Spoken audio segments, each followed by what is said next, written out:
Welcome to rhythm of learning. Daily current അഫയേഴ്സിന്റെ ഭാഗമായിട്ടുള്ള കുറച്ച് കറണ്ട് അഫയേഴ്സ് ക്വസ്റ്റ്യൻസ് ആണ് ഇന്നത്തെ ക്ലാസ്സിൽ നമ്മൾ പഠിക്കാനായിട്ട് പോകുന്നത്. അപ്പൊ ആദ്യം തന്നെ നമ്മൾ പറയാൻ പോകുന്നത് ഒരു പദ്ധതിയെ കുറിച്ചിട്ടാണ് കേട്ടോ. അപ്പൊ പദ്ധതിയുടെ പേര് രൺ ഭൂമി ദർശൻ പദ്ധതി എന്നാണ്. ശ്രദ്ധിക്കുക, രൺ ഭൂമി ട്ടോ. എന്താണ് രൺ ഭൂമി ദർശൻ പദ്ധതി? രൺ ഭൂമി ദർശൻ പദ്ധതി. ഈ പദ്ധതിയുടെ ഭാഗമായിട്ട് 2025 ഡിസംബർ മാസത്തില് വിനോദസഞ്ചാരത്തിനായി തുറന്നുകൊടുത്ത സിക്കിമിലെ 2 ചുരങ്ങൾ ഏത് എന്നാണ് ചോദിക്കുന്നത്. അപ്പൊ സിക്കിം സംസ്ഥാനത്തിലെ 2 ചുരങ്ങൾ രൺ ഭൂമി ദർശൻ പദ്ധതി പ്രകാരം 2025 ഡിസംബറിൽ എന്തിന് വിനോദസഞ്ചാരത്തിന് തുറന്നു കൊടുത്തു. ഏതാണ് ചുരം? ഒന്ന് ഡോക്ല ചുരം. ഒരു ചുരത്തിന്റെ പേര് ഇതാണ്, ഡോക്ല. എന്താണ്? ഡോക്ല. അടുത്തത് ചോല. എന്താണ്? ചോല ട്ടോ. അടുത്തത് ചോല. അപ്പൊ ഏതൊക്കെയാ ചുരങ്ങൾ? ഡോക്ല, ചോല. അപ്പോ എന്താണ് പദ്ധതിയുടെ പേര്? രൺഭൂമി ദർശൻ പദ്ധതി. എന്തിനു വേണ്ടിയിട്ട്? അതായത് വിനോദസഞ്ചാരവുമായിട്ട് റിലേറ്റഡ് ആയിട്ട്. അപ്പൊ വിനോദസഞ്ചാരവുമായിട്ട് റിലേറ്റഡ് ആയിട്ട് 2025 ഡിസംബറിൽ ഭൂമി ദർശൻ പദ്ധതിയുടെ ഭാഗമായിട്ട് തുറന്നുകൊടുത്ത ഏത് സംസ്ഥാനത്തിലെ ചുരങ്ങളാണ്? സിക്കിം സംസ്ഥാനത്തിലെ ചുരങ്ങളാണ് ഡോക്ലയും ചോലയും. ക്ലിയർ ആയോ? അടുത്തത് പ്രഥമ ഗേലോ ഇന്ത്യൻ ട്രൈബൽ ഗെയിംസ്. കണ്ടോ? പ്രഥമ ഗേലോ ഇന്ത്യ, ആദ്യത്തെ Khelo India tribal games. Khelo India tribal games എവിടെയാ നടന്നേ? ആദ്യത്തെ ഗേലോ ഇന്ത്യ ട്രൈബൽ ഗെയിംസിന്റെ വേദി ബിലാസ്പൂർ ആണ്. എവിടെയാന്ന് മനസ്സിലാക്കൂ, ബിലാസ്പൂർ ട്ടോ. പ്രഥമ ഗേലോ ഇന്ത്യ ട്രൈബൽ ഗെയിംസിന്റെ വേദി ബിലാസ്പൂർ ആണ്. രൺഭൂമി ദർശൻ പദ്ധതിയുടെ ഭാഗമായി 2025 ഡിസംബറിൽ വിനോദസഞ്ചാരത്തിനായി തുറന്നുകൊടുത്ത സിക്കിമിലെ ചുരങ്ങളാണ് ഡോക്ലയും ചോലയും. അടുത്തത് 2025 ഡിസംബർ മാസത്തിൽ തന്നെയുള്ള കാര്യമാണ്. 2025 ഡിസംബർ മാസത്തില് ഇന്ത്യ ഡീകമ്മീഷൻ ചെയ്ത, എന്ത് ചെയ്ത? ഡീകമ്മീഷൻ ചെയ്ത അന്തർവാഹിനി. ഇന്ത്യ ഡീകമ്മീഷൻ ചെയ്ത അന്തർവാഹിനിയുടെ പേരാണ് പഠിക്കേണ്ടത്. ഏത് അന്തർവാഹിനി? INS സിന്ധു ഘോഷ. എന്താ അതിന്റെ പേര്? INS സിന്ധു ഘോഷ. INS സിന്ധു ഘോഷ.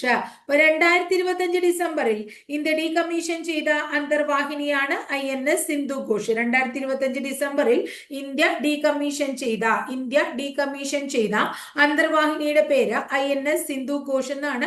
പ്രഥമ ഗേലോ ഇന്ത്യൻ ട്രൈബൽ ഗെയിംസിന്റെ വേദി എവിടെയാണ്? ബിലാസ്പൂർ ആണ്. രൺഭൂമി ദർശൻ പദ്ധതി പ്രകാരം 2025 വിനോദസഞ്ചാരത്തിനായി തുറന്നുകൊടുത്ത സിക്കിമിലെ ചുരങ്ങൾ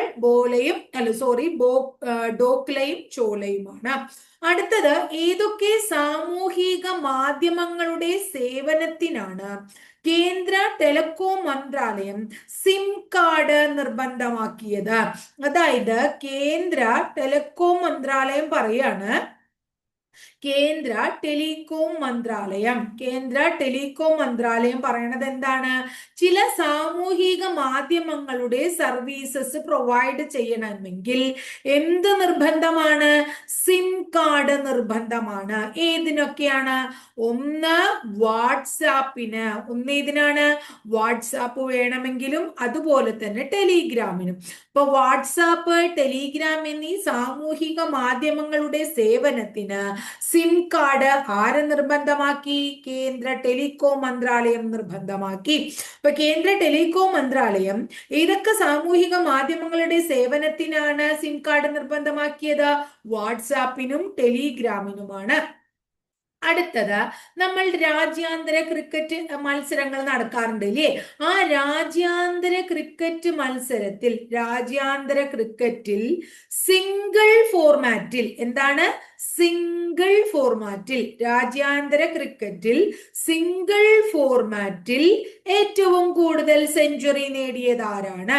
രാജ്യാന്തര ക്രിക്കറ്റിൽ സിംഗിൾ ഫോർമാറ്റിൽ കൂടുതൽ സെഞ്ചുറി നേടിയത് ആര് എന്ന് ചോദിച്ച ഉത്തരം നമ്മൾ ആരുടെ പേര് പറയണം? വിരാട് കോഹ്ലി. ആരാണ്? വിരാട് കോഹ്ലി. 52 സെഞ്ചുറികൾ നേടിയതോടുകൂടി സച്ചിൻ ടെണ്ടുൽക്കറുടെ റെക്കോർഡ് ആര് മറികടന്നു? വിരാട് കോഹ്ലി മറികടന്നു. അപ്പൊ രാജ്യാന്തര ക്രിക്കറ്റില് സിംഗിൾ ഫോർമാറ്റില് ഏറ്റവും അധികം സെഞ്ചുറി നേടിയ താരം എന്ന ബഹുമതി അല്ലെ, ആ ഒരു റെക്കോർഡ് ഇപ്പൊ ആർക്ക് കിട്ടി? വിരാട് കോഹ്ലിക്ക് കിട്ടി. ഇദ്ദേഹം 52 സെഞ്ചുറികൾ നേടിയതോടുകൂടി സച്ചിൻ ടെണ്ടുൽക്കറുടെ റെക്കോർഡ് മറികടക്കുകയുണ്ടായി എന്ന് മനസ്സിലാക്കുക. ഇത്തരം കാര്യം ക്ലിയർ ആയില്ലേ? അടുത്തത് ദേശീയ സീനിയർ അത്ലറ്റിക് മീറ്റ്. എന്തിനെ കുറിച്ചാ പഠിക്കണേ? ദേശീയ നാഷണൽ ലെവലിലുള്ള സീനിയർ അത്ലറ്റിക് മീറ്റ് കേട്ടോ മക്കളെ. ദേശീയ സീനിയർ അത്ലറ്റിക് മീറ്റ്. അപ്പൊ ദേശീയ സീനിയർ അത്ലറ്റിക് മീറ്റില്, ദേശീയ സീനിയർ അത്ലറ്റിക് മീറ്റിൽ ആരാണ് ഓവറോൾ നേടിയത്? ഓവറോൾ ചാമ്പ്യൻഷിപ്പ് നേടിയത് ആരാ? നമ്മൾ തന്നെ, കേരളം. അപ്പൊ ദേശീയ സീനിയർ അത്ലറ്റിക് മീറ്റിൽ, ദേശീയ സീനിയർ അത്ലറ്റിക് മീറ്റിൽ ഓവറോൾ ചാമ്പ്യൻഷിപ്പ് നേടിയത് കേരളമാണ്. നമ്മള് റഷ്യയിൽ നിന്ന്, ആരാണ്? ഇന്ത്യ റഷ്യയിൽ നിന്ന്, എവിടെ നിന്ന്? റഷ്യയിൽ നിന്ന് ഒരു അന്തർവാഹിനി വാങ്ങി. നമ്മൾ റഷ്യയിൽ നിന്ന് ഒരു അന്തർവാഹിനി വാങ്ങി. ആ അന്തർവാഹിനിയുടെ പേര് അകുല ക്ലാസ് എന്നാണ്. എന്താണ്? അകുല ട്ടോ, അകുല ക്ലാസ്. അപ്പൊ അകുല ക്ലാസ് എന്ന് പറയുന്ന ഒരു അന്തർവാഹിനി നമ്മൾ എവിടുന്ന് വാങ്ങി? റഷ്യയിൽ നിന്ന് വാങ്ങി. എന്നിട്ട് ഇന്ത്യ കമ്മീഷൻ ചെയ്തത് അത് വേറൊരു പേരിലാണ്. എങ്ങനെ? INS ചക്ര. അപ്പോ റഷ്യയിൽ നിന്ന് അകുല ക്ലാസ് എന്ന അന്തർവാഹിനി വാങ്ങിയിട്ട് ഇന്ത്യ അത് INS ചക്ര എന്ന പേരിലാണ് കമ്മീഷൻ ചെയ്തത് എന്ന് ഓർത്തു വെക്കണം ട്ടോ. ക്ലിയർ ആയില്ലേ? അടുത്തത് 2025 ലോക ഗ്ലോബൽ എനർജി ലീഡേഴ്സ് ഉച്ചകോടി. വേൾഡ് ഗ്ലോബൽ എന്താണ്? Energy, world global energy leaders summit എവിടെയാ നടന്നേ? ഒഡീഷ.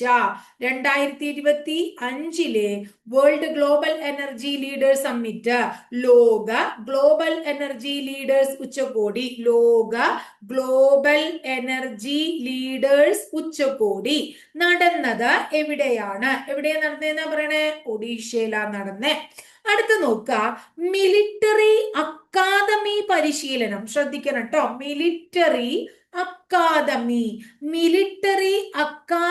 പരിശീലനം പൂർത്തിയാക്കിയ ആദ്യ വനിത ആരാണ്? മിലിറ്ററി അക്കാദമി പരിശീലനം പൂർത്തിയാക്കിയ ആദ്യ വനിതയുടെ പേര് സായ് ജാദവ് എന്നാണ്. സായ് ജാദവ് എന്ന് പറയുന്ന ലേഡി മിലിറ്ററി അക്കാദമി പരിശീലനം പൂർത്തിയാക്കിയ ആദ്യ വനിത എന്ന റെക്കോർഡ് നേടി.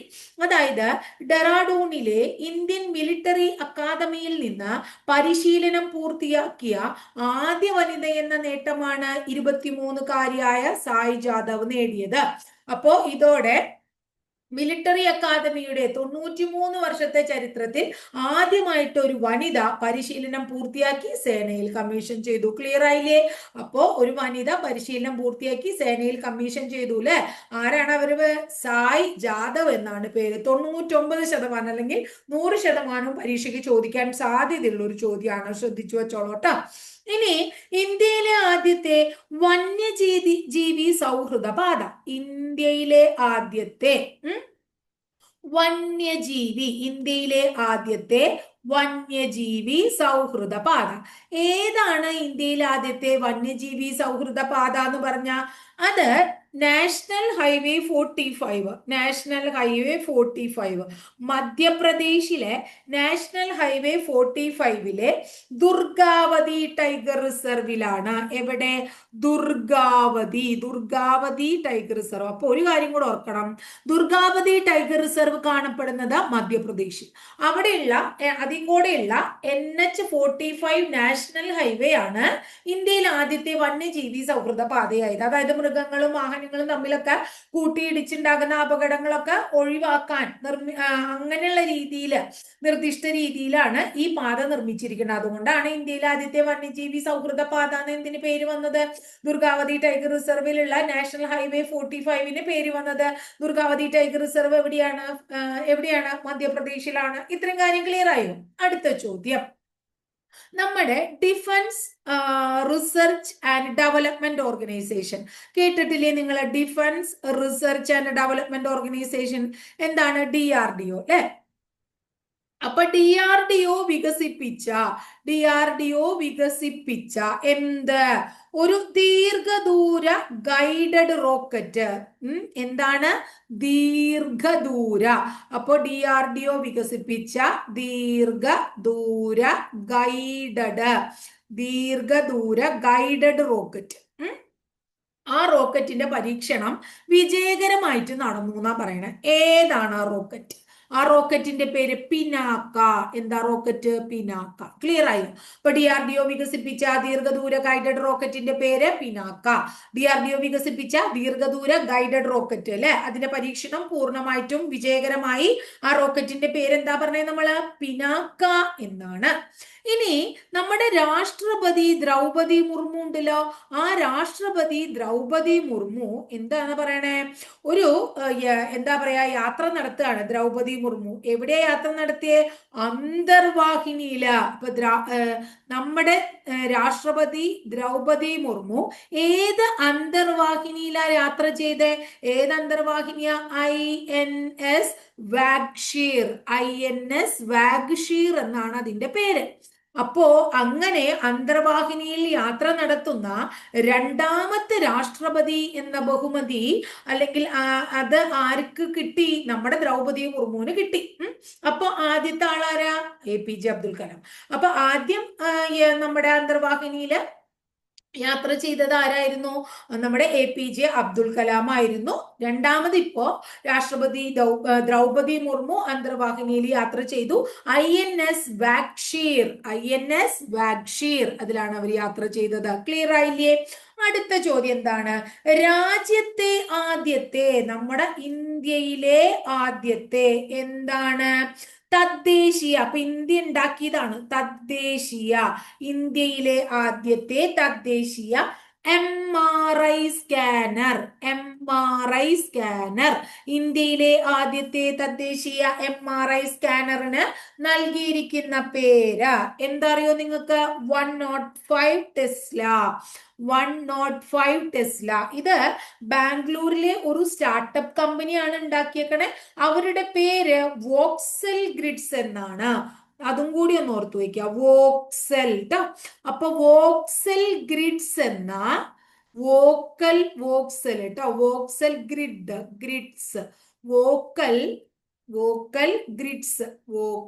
എന്താണ്? ഗ്രിഡ്സ്. അത് എന്തിന്റെ പേരാ?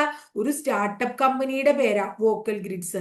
ഈ സ്റ്റാർട്ടപ്പ് കമ്പനിയാണ് എന്ത് ചെയ്തതെന്നാ പറയണേ? രാജ്യത്തെ ആദ്യത്തെ തദ്ദേശീയ MRI സ്കാനർ ഉണ്ടാക്കി. ആ MRI സ്കാനർ നൽകിയ പേരാണ് 1.5 ടെസ്ല. ക്ലിയർ ആയില്ലേ? ഇനി ലാസ്റ്റ് ക്വസ്റ്റ്യൻ ശ്രദ്ധിച്ചോളൂ. ലാസ്റ്റ് അല്ല, രണ്ടെണ്ണം കൂടി ഉണ്ട്. ഇന്ത്യൻ കോസ്റ്റ് ഗാർഡ് എന്താണ്? ഇന്ത്യയുടെ കോസ്റ്റ് ഗാർഡ് തദ്ദേശീയമായി വികസിപ്പിച്ച മലിനീകരണ നിയന്ത്രണ കപ്പൽ.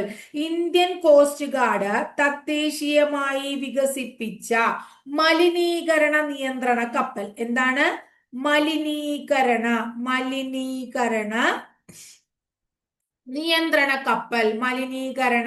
നിയന്ത്രണ കപ്പലിന്റെ പേര് എന്താ? അതിന്റെ പേരെന്താണ്? സമുദ്ര പ്രതാപ്. എന്താണ്? സമുദ്ര ട്ടോ. സമുദ്ര പ്രതാപ്. ഇന്നപ്പോ നമ്മൾ അന്തർവാഹിനിയും കപ്പലും അങ്ങനത്തെ കാര്യങ്ങളൊക്കെയാ കൂടുതൽ പഠിച്ചല്ലേ. ഇന്ത്യൻ കോസ്റ്റ് ഗാർഡ് തദ്ദേശീയമായിട്ട് നിർമ്മിച്ച മലിനീകരണ നിയന്ത്രണ കപ്പലാണ് സമുദ്ര പ്രതാപ്. എന്താണ്? സമുദ്ര പ്രതാപാണ് കേട്ടോ മക്കളെ, സമുദ്രപ്രതാപ്.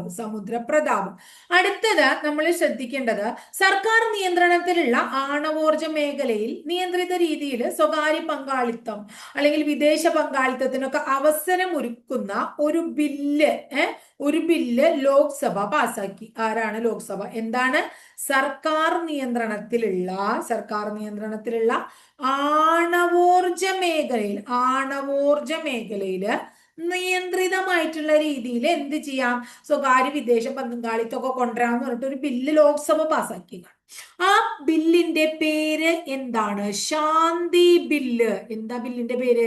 ശാന്തി ബില്ല്. ശാന്തി ബില്ല് എന്ന ചുരുക്കരൂപമാണ്. അതിനെ നീട്ടി പറയുകയാണെങ്കിൽ എന്താ അറിയോ നിങ്ങൾക്ക്? Sustainable harnessing and advancement of nuclear energy for transforming India. അതാണ് ഇതിന്റെ പൂർണ്ണരൂപം. എന്ത്? ഈ ശാന്തി ബില്ലിന്റെ പൂർണ്ണരൂപം എന്താണ്? Sustainable harnessing and advancement of nuclear energy for transforming India അഥവാ ശാന്തി ബിൽ ലോക്സഭ പാസാക്കി. സർക്കാർ നിയന്ത്രണത്തിലുള്ള ആണവോർജ മേഖലയില് നിയന്ത്രിത രീതിയിലൊക്കെ സ്വകാര്യ പങ്കാളിത്തത്തിന് അവസരം ഒരുക്കുന്നതാണ് ഈ ബില്ലിലെ പ്രധാനപ്പെട്ട കാര്യം. അതാണ് ശാന്തി ബില്ല്. അപ്പൊ ഇത്രയാണ് ഇന്നത്തെ ചോദ്യങ്ങൾ പഠിക്കാനുള്ളത്. ക്ലിയർ ആയി കാണുമെന്ന് വിചാരിക്കുന്നു. ഈ ചോദ്യങ്ങളൊക്കെ ഭംഗിയായിട്ട് പഠിച്ച് മനസ്സിലാക്കി വെക്കുക കേട്ടോ. അധികം ദിവസം നമുക്ക് പരീക്ഷയ്ക്ക് ഇല്ല എന്ന് നിങ്ങൾ ഓർത്തു വെക്കാം. അപ്പോൾ ക്ലാസ് ഒക്കെ ഇഷ്ടപ്പെടുകയാണെങ്കിൽ ഒന്ന് ലൈക്ക് ചെയ്യുക, ഇഷ്ടപ്പെട്ട ക്ലാസ്സുകൾ കൂട്ടുകാരിലേക്ക് ഷെയർ ചെയ്യൂ. ആദ്യമായിട്ട് ചാനൽ കാണുന്നവരൊന്ന് സബ്സ്ക്രൈബ് ചെയ്യാം. അതോടൊപ്പം ആ ബെല്ലൈക്കൺ കൂടി ഒന്ന് എനേബിൾ ചെയ്യുമ്പോൾ ടീച്ചർ ഓരോ ദിവസം അപ്ലോഡ് ചെയ്യുന്ന വീഡിയോസ് കൃത്യമായിട്ട് നോട്ടിഫിക്കേഷൻ ആയിട്ട് ലഭിക്കുകയും ചെയ്യും. അപ്പൊ അടുത്ത ദിവസം മറ്റൊരു ടോപ്പിക്കുമായി നമുക്ക് വീണ്ടും കാണാം കേട്ടോ.